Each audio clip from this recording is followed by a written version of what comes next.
आज्ञा आले बुढ़ीते रुक्मिणी करो आज्ञा नाम होला दिया रुक्मिणी काहेकि रुक्मर्थ सुवर्ण सुवर्ण कांति युक्त शरीर होइतिबालो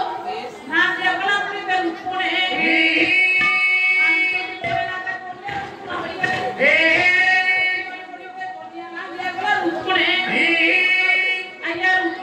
सुवर्ण सुवर्ण कांति युक्त शरीर हमारो नाम दिया गला रुक्मिणी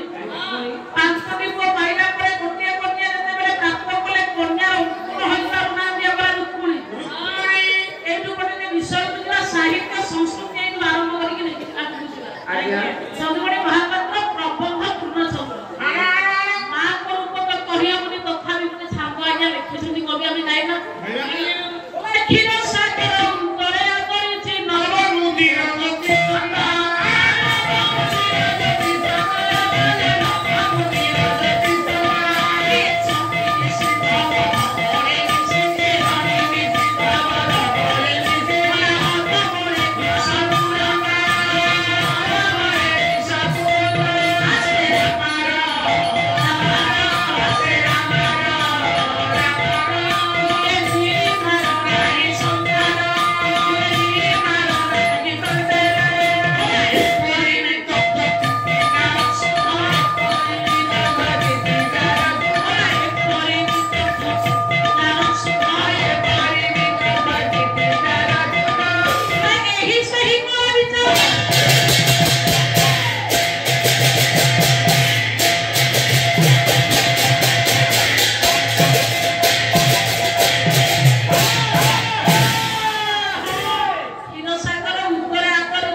ଯେ ସୁନ୍ଦର ସିଏ ଶିବ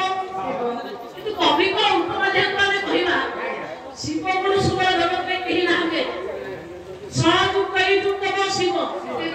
সকলে সর্বহি কহিলে ঈশ্বর বা কহিলে বায়ু এবারে বায়ু দিলে দেহ সুন্দর দেখাଯିବ ঘরে দেহ পবন চালি যাও ডাক্তার চিকিৎসা କରିବାକୁ দিনে ଆମେ ରୋଗୀকে ମେଡିକାଲ ନଉଛୁ ଡକ୍ଟର ଆଗ ଦେଖିବ ଦେହରେ ପବନ ଅଛି ନା ନାହିଁ ଅଛି ନା ଯଦି ପବନ ଅଛି ଏ ବେଟେ ଆଡମିସନ କର ସେଥିପାଇଁ ଜଗତଗୁରୁ ଶଙ୍କରାଚାର୍ଯ୍ୟ କହିଲେ ଶିବକୁ ସୁନ୍ଦର କେହି ନାହାନ୍ତି ଆଜ୍ଞା ଦ୍ୱିତୀୟ କୁଣ୍ଡଳ ହାର ବିଜଳ ମସ୍ତକ ଜଳ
ଚାଷ ଗନ୍ଧବର୍ତ୍ତନ ଅଞ୍ଚଳ ଅସ୍ତାନ୍ତ ପରେ ମଳୟ ପ୍ରଥମରୁ ହିଁ ମଳୟ ଫଳନ ସୃଷ୍ଟି ହୁଏ।